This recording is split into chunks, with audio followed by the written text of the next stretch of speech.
years ago. That one was black, and we wanted to get it back to its originality as close as possible with it. So of course, long gone now. And they had a barn because most of the people, whoever he might be, had to farm the land to supplement the small lighthouse. Had 3 or 4 levels added to it. You'd have equipment rooms, battery rooms, you'd have the watch room and living area. Of course, the lantern room on top. What they call also a spark plug light. One of the best examples of a spark plug light left in this area is Butler Flats outside of New Bedford Harbor, which has just been recently restored also. But Edward Rose Snow had an amusing story to tell about one crew here back in the 1930s and 1940s who were being visited by the Coast Guard inspector. Some of these fellas had so much idle time in their hands that they didn't really know what to do, and so a lot of them would go up to some kind of a mischief. And this particular crew that was being visited by the inspector had a still located out here. And when the inspector was making his rounds, these fellas were literally running around circles around the lighthouse with a jug. Those are known as dinosaur eggs.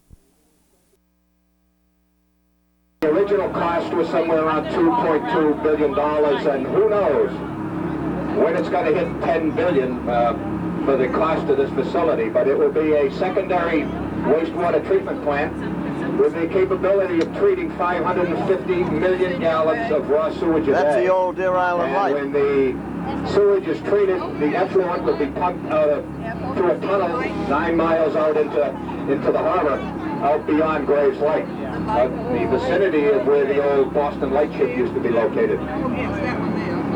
The sludge from this facility will be sent by pipeline over to the old Quincy Bethlehem General Dynamics shipyard, where they have a sludge pelletizing facility where they pelletize the sludge, and it is sent to different areas of the country to be used in land application, things like sod farms, etc. One thing that has happened here, a few years ago, they shut off the sludge discharge pipes that used to be located right where boat. Up that high.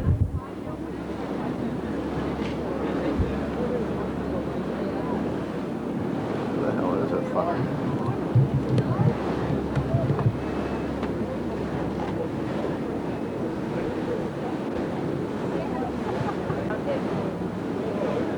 But it's not enough under the water to make it shallow enough.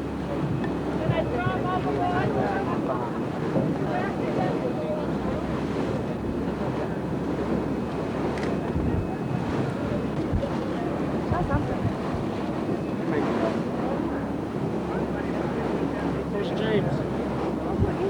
Might be a boat. I mean, right now we have pretty good weather, but you go in there to drop people off, you can't carry too much light. Have you been busy? And I'm going to sit here in this kind of deep water for now. People can take pictures of this light.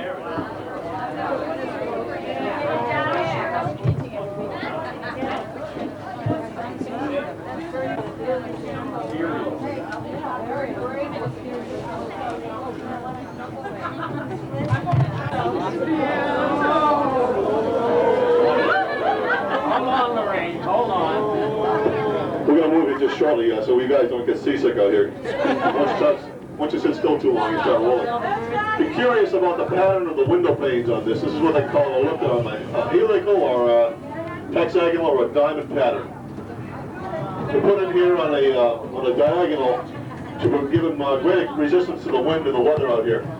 This is the only lighthouse in the area that has that design incorporated into the lantern room. Oh my goodness. For those of you people who don't know too much about lighthouses, the round object on the top is a ventilator ball. The lower side of the ball has 6 or 8 holes in the bottom to allow the heat or what was then stored. Oh no, those are lobster traps.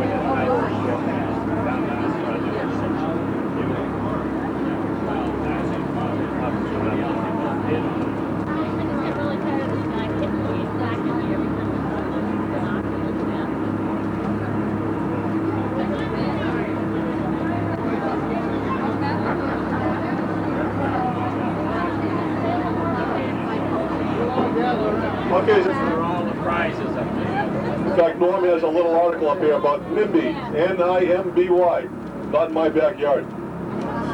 This is a very unusual design for a lighthouse, but it's not unusual here in the United States, as there are several lights like this. Sanibel Lighthouse on Sanibel Island, Florida. Hillsborough Inlet, just north of Fort Lauderdale, Florida. Alligator Reef, American Reef, and Sombrero Key off of the... it's a very unusual design. It's about 180 feet tall, and it's extreme. At one time this light did flash white, then it flashed red, and now it's a flashing green light on the coastline. You will either turn right or left into the port at that lighthouse. And green light basically meant come this way. This is a deep water harbor. And that's exactly what Marble Port for the U.S. Navy. That's a dispute, really. But it's a moot point.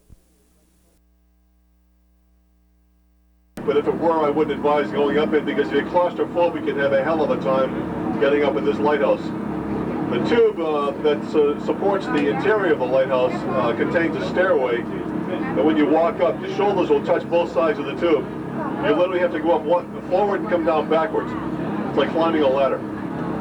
Very, very tight, very, very narrow. The lady up here by the wheelhouse that I was up inside this lighthouse back in April and had the pleasure of climbing up inside. And as I mentioned before, it's a very, very tight climb. The original foundation for this tower was just a breezeway to the keeper's house. And if you do drive up here, you'll look around very carefully, you will see the foundation for the...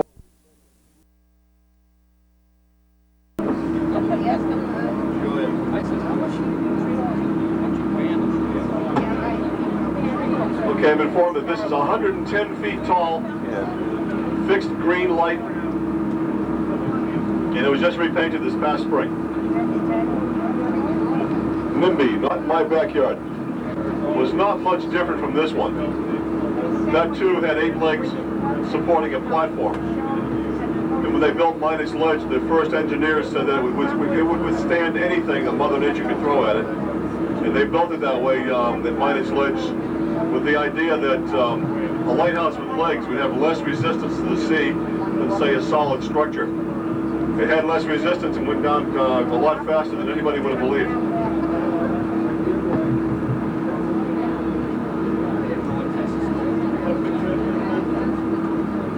So that everybody does get an opportunity to see the light, and I'll put the boat on both sides. Thank you. Yeah, so please stay where you are so that when we do stop at these lighthouses, it'll slow down. The boat won't roll so much. We did notice at Graves Light that we were leaning quite a bit up here. So just maintain your positions and we'll turn the boat.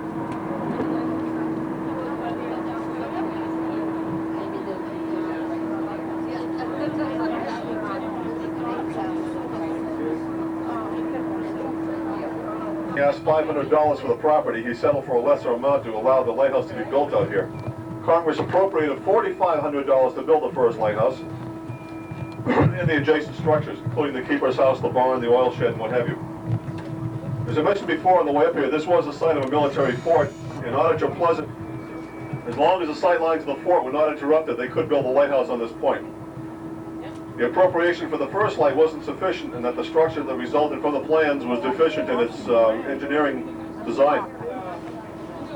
It was later obscured by the cottages that were built around it, as we mentioned before on the way up also. The first lighthouse out here was only thought useless. 3 years later, a mast 100 feet long was put on this point, and they hung a kerosene lantern from the mast to allow navigation to come to and from this port, Marblehead. Within the next 12 years, nothing was done until finally they did allow the construction of a new lighthouse out here, and Henry T. Drayton was the first keeper. He had, by the way, Keeper Drayton had 43 years in the United States Lighthouse Service when he chose to retire. He spent 10 years on board a lighthouse tender. As I mentioned before, this is probably one of the most beautiful ports in New England. Just look around you. New England is noted for having multiple lighthouses. Baker's Island had 2, Thatcher's Island still has 2. Gurnett Point on Plymouth Light had 2, Nauset had 3 at one time, Chatham had 2 lights. It was a rather redundant organization. They tried to build more lighthouses instead of bringing in the technology that I spoke about earlier. If they had brought in the Fresnel lens as early as 1817, 1823, they could have avoided the duplication and triplication of lighthouses.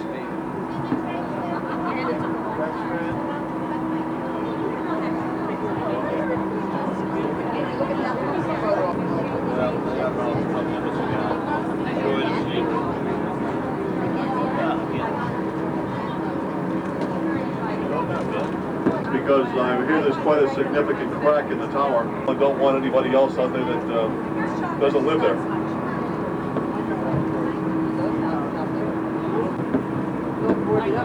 Baker's Island was first built during the administration of George Washington, 1796 to 97. It was first lighted on January 3rd, 7th to Chapman. This light was built the same as Matinor. This was built of the stone that the island is made of.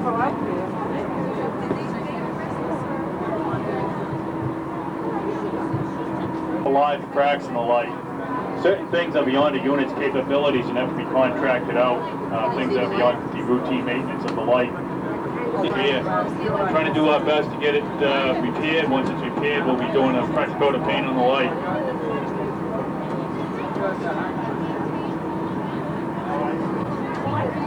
So in keeping with Chief Waldrop's comments out here, this light is probably one of the oldest. Of course, the oldest lighthouse in the U.S. is Boston. Being built in 1796. 2 more years, this will be 200 years old.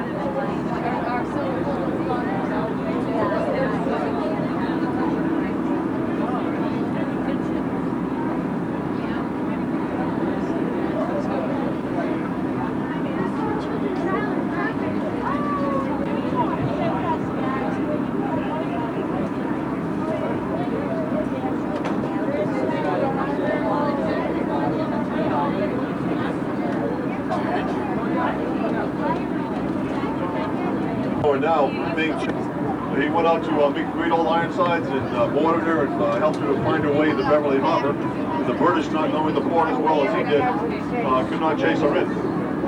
So largely due to his efforts that, again, we have all the mariners around here. It was not imperative during those times to publish what we now call reports to the mariners to tell them what lights are working and what lights are not working. It was just a matter of a random choice, really, because of the U.S. government's failure to keep the merchants notified about which light was working, which one wasn't. Behind the first keeper's house.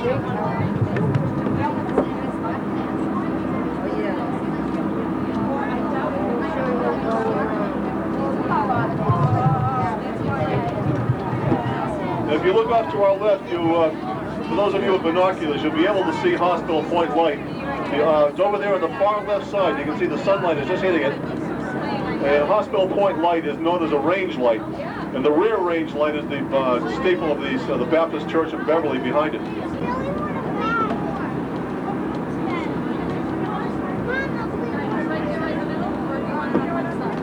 Okay, another architectural feature that still stands out here is the cistern house. That's the house to the left of the lighthouse. The cistern house was the rainwater facility. A lot of these stations prior. So we have a very intact light station that's almost 200 years old out here.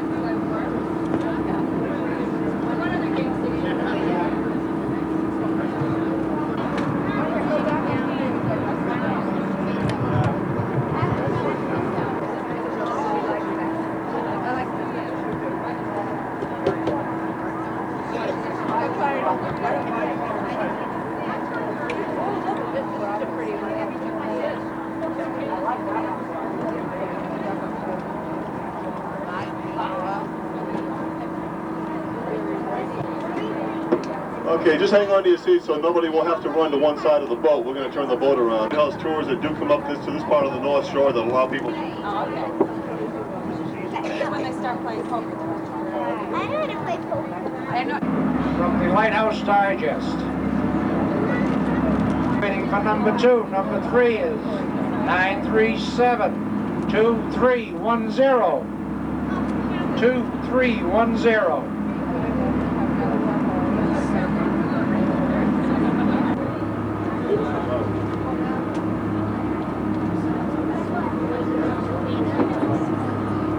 Your prize, please.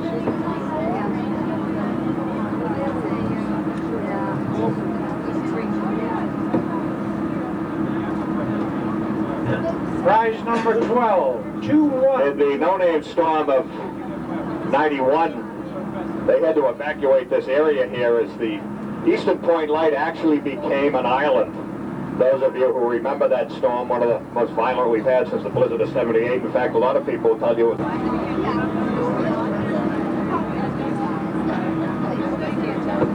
One thing you'll notice here, there's some wind power. They got a couple of windmills here, that private property generating electricity for the homes, and I would guess that probably 99% of the time you have a pretty good breeze blowing in this area. On the port side, don't run to starboard to take pictures. We'll get both there. We can get up pretty close here this afternoon.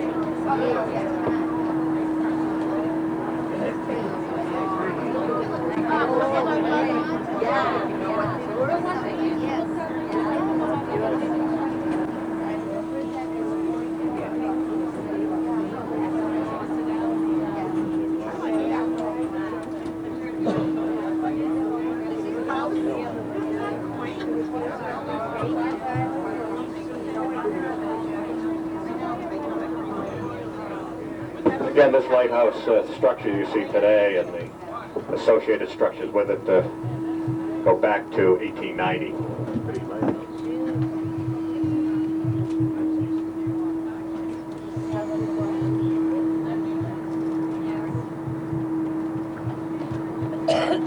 Again, when we leave here, we'll be going down to God's country, the South Shore, and it'll take us a little while to get there. However, we've got quite a run across Mass Bay. And again, we will be turning 19 miles down to. You can see what the coasties who live there do. Look along that fence. They go out and pick up all the lobster pot markers at the wash ashore. My wife does that too. Edward Hopper, who's probably one of the greatest American watercolor and oil artists. This also is a very intact lighthouse station. The only thing missing is the fog bell from the roof of the fog building, which is immediately on the left side here with the gray stripe on the bottom. However, the fog bell is on the front of the property.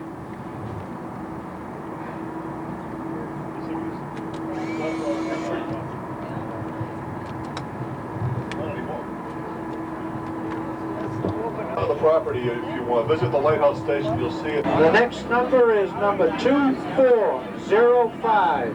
2405, please.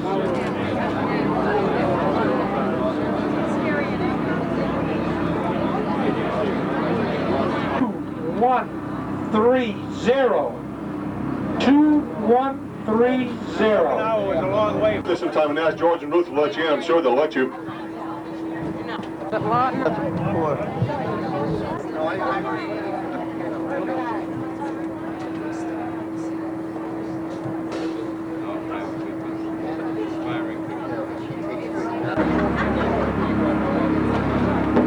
Okay, we're going to ask you to maintain your positions where you are, folks, so that when we do come in close to the lighthouse, we don't have everybody on one side of the boat.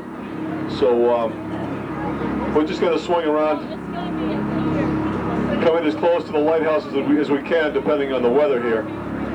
The wind is coming offshore, so yeah, it's a bit of a chop. We shouldn't be able to get too close, but then again, we'll be close enough. Lighthouse is called the most dangerous lighthouse in America. This is a point of Granite that was quarried in Quincy and brought out naturally by barge. Prior to the actual construction of the light, they have, if you go down to Government Island in Cohasset, down in Cohasset Harbor, you'll see two templates down there where they actually stacked these granite blocks one on top of the other to make sure that they had the right cut and everything before they brought them out here to the ledge.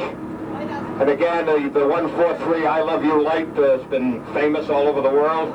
And I understand, according to my friendly captain here, that on Valentine's Day of this past year, that for some reason the light did not break. And that naturally would upset quite a few people, being Valentine's Day without the I Love You characteristic.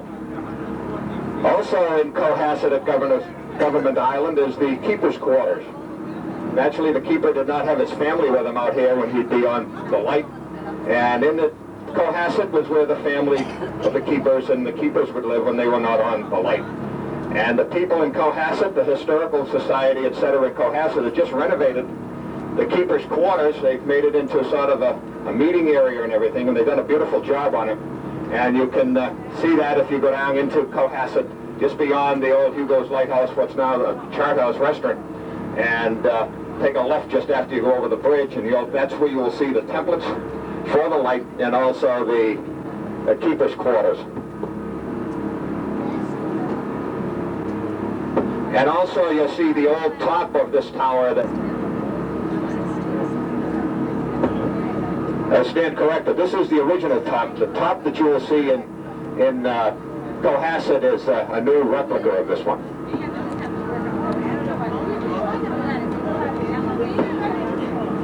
The people who are taking photographs here, we cannot go inside of Minot's Ledge. You will be there for a while. So, unfortunately, the way the sun is positioned, there's no way we can get the sun astern of us or behind you.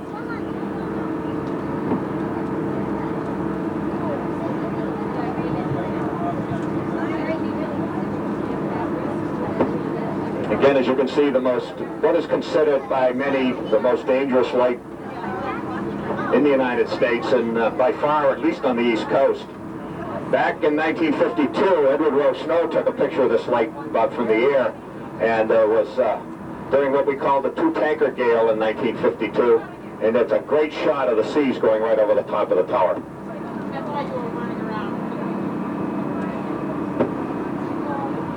Last year, during one of our many winter storms, you can see the solar panels up top on the lantern deck. We had waves that actually ripped those panels right off to give you an idea of the seas. Part of the reason was, when we get around the other side, you'll see a ladder. That ladder had 4 feet of ice on it, 3-4 feet of ice, the entire length up. Finally, we got a little far in the weather, and I had a man go on, Mike Blasey, with a big ice mallet, and he just climbed himself from the beginning all the way up to the top, breaking that ice. And it looked like a little matador trying to tackle this mountain of ice, but he was able to get back up there, and we were able to lower the panels and fit into the other stone. So this, as I mentioned before, when the waves hit this tower, the harder the waves hit it, the stronger the tower becomes. The fall close to that tower, next to it, within a matter of inches, you'd appreciate how big this thing is.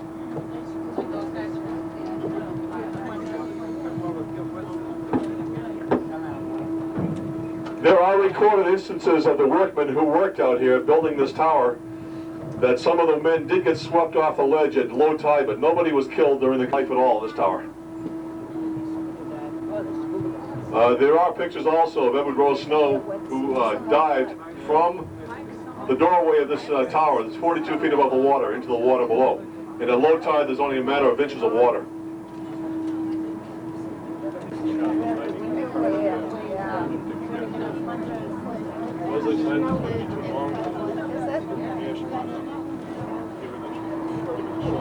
There's also other stories that have never really been confirmed, but it's been often been said about this tower that some of the lightkeepers out here had too much time to think. The daily routine consisted of at sunrise you'd extinguish the lamps. By 10 o'clock in the morning you had to have all the brass polished. By the middle of the day you had to have all your paperwork completed. And after that it was just a matter of routine housekeeping. But after that, what do you do? If you weren't scholarly, you weren't well read, and you weren't literate, you couldn't read. So there the problem came into being. What do you do with too much time on your hands? Here we are. Holy Moses.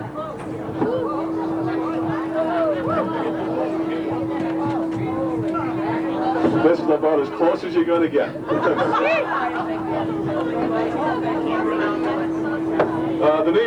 The name Joe Leverett comes into play quite a bit in light towers around here. Chief Waldrop and Joe Leverett, who is the president of the Mass Chapter U.S. Lighthouse Society, are responsible for maintaining these lights. Joe has one of the original iron doors in this tower, and Joe is also one of the engineers who is responsible for the reconstruction of the replica over on the mainland. Joe attached to the light, the only Coast Guard manned lighthouse in the country. And thanks to some of our local legislators, we have had some money that has been appropriated to keep this light operating for a number of years.